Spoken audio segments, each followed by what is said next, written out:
নমস্কার, আমি তপন। আপনারা দেখছেন সবুজ সাথী। আজকে আমারই বাগানে কতকগুলি ফুল, অসময়ের ফুল আর কি, এগুলো যেগুলো খুব সুন্দরভাবে ফুটে উঠেছে, সেই ফুলের সৌন্দর্যগুলো দেখানোর আমি চেষ্টা করছি।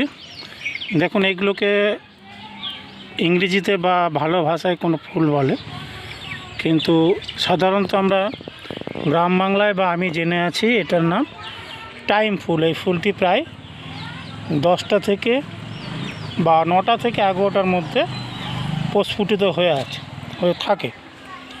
এই ফুলগুলি আমার বাগানে 3 ধরনের আছে।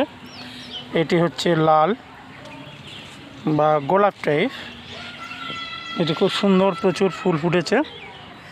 তাহলে আরেকটি আমি দেখাই, এটা হচ্ছে আমাদের চন্দ্রমল্লিকা। চন্দ্রমল্লিকার আমি লাগিয়েছিলাম, সেই গাছটি রাখা আছে, প্রতিদিন জল দিই বলে। এই গাছটিতে আবার নতুনভাবে ফুল এসেছে। এই গেল আমার অসময়ের চন্দ্রমল্লিকা। তারপরে চলে যায় আরেকটি টাইম ফুল, যেটি হলুদ। তখন প্রচুর পরিমাণে ফুল, প্রচুর, গাছের তুলনায়, টবের তুলনায় প্রচুর পরিমাণে ফুল আছে। যে ফুলগুলি দেখতেও খুব সুন্দর এবং খুব সৌন্দর্য প্রকাশ করছে। এই গেল আমার হলুদ রঙের টাইম ফুল। তারপরে চলে যায় আমার সাদা টাইম ফুলের কাছে, যেটি পুরো একদম মনে হচ্ছে যেন অন্ধকার আকাশে নক্ষত্র ফুটে উঠেছে বা ফুটে আছে, জল জল করছে, খুব সুন্দর সাদা রং নিয়ে দেখা দিচ্ছে। এটি গেল আমার সাদা টাইম ফুল। এর সঙ্গে আমি আমার যে ড্রাগন ফলের যে চারাগুলো আমি তৈরি করেছি, বা একটা থেকে প্রায় অনেকগুলো তৈরি করেছি এবং তার শাখা পোশাখা প্রচুর পরিমাণে বেরিয়ে আসছে, সেটাই আমি তুলে ধরব। চলে গেলাম আমার ড্রাগন গাছে, যেখানে প্রথম ড্রাগন গাছের মূল শাখা হচ্ছে এই টবে, যেটি হলুদ রঙের যে দেখা যাচ্ছে, একটু হলুদ হলুদ ভাব হয়েছে, এটা হচ্ছে ড্রাগনের মূল শাখা। তারপরে এগুলো থেকে কাটিং করে আমি রিপোর্টিং করে আস্তে আস্তে ঠিক যখন আমি এতগুলো গাছ তৈরি করেছি এবং খুব সুন্দর গ্রোথ নিয়ে এরা বেড়ে চলেছে। অবশ্যই ফুল আসবে, এখনও ফুল বা ফল কোনো কিছুই আসেনি, তবে আমি আশা রাখছি এরা ফুল বা ফল এর আগেও দিয়েছে, এবারও ফুল ফল এরা দেবে। দেখুন কত সুন্দর একটি ছোট্ট চারা থেকে এরা আস্তে আস্তে আস্তে আস্তে প্রায় কয়েক ফুট ডগা নিয়ে বেড়ে চলেছে। এটা চলে গেল আমার ড্রাগন গাছের কতগুলো শাখা, এবং নতুন শাখা আবার গোড়ার থেকে বেরোচ্ছে। এবং আমার শারীরিক অসুস্থতার জন্য আমি এগুলোকে আগের মতো পরিচর্যা করতে না পারায় গোড়াতে অনেক আগাছা, তাও কিছু কিছু তুলে ফেলেছি এবং সময় পেলে আজকে আমি তুলে ধরব।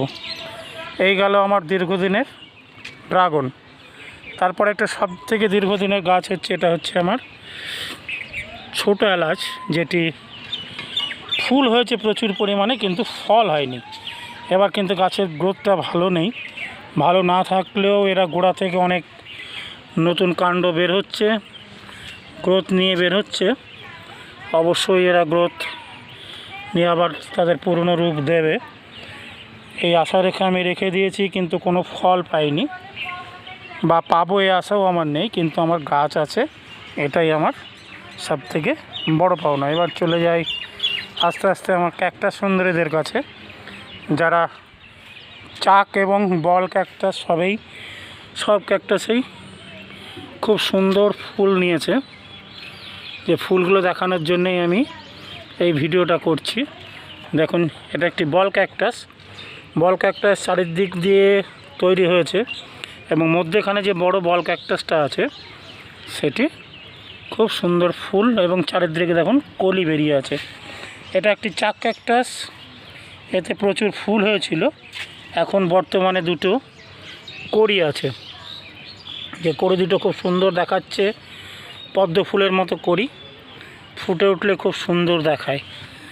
আর একটা চলে যায়, এটা স্যাকুলান প্রজাতির ক্যাকটাস, যার কাটা দেখে মনে হচ্ছে কাটা, কিন্তু কাটা নেই, খুব নরম প্রজাতির ক্যাকটাস, যাতে প্রচুর ফুল এসেছে। তারপর আরেকটি আমার বল ক্যাকটাস, তাতেও ফুল, সেই ফুলগুলো আমি দেখানোর চেষ্টা করছি, দেখুন খুব সুন্দর। এই গরমেও আমি আমার বাগানকে টিকিয়ে রেখেছি, কিছু কিছু গাছ হয়তো নতিয়ে পড়ছে, যেমন তথাপিও আমার সব গাছগুলোই সঠিকভাবে আছে, কোনো গাছ এখনও নষ্ট হয়ে যায়নি। এটা আমার বাগান বিলাস বা কাগজ ফুল বা বোগেনভেলিয়া। এটা বিভিন্ন রূপে মানুষ বিভিন্নভাবে বলে থাকেন, তা আমি আর এই সাধারণ ভিডিও নিয়ে দীর্ঘায়িত করব না। আমার বাগানটিকে পুরোরূপে দূর থেকে দেখিয়ে আমি আমার ভিডিওটি শেষ করছি।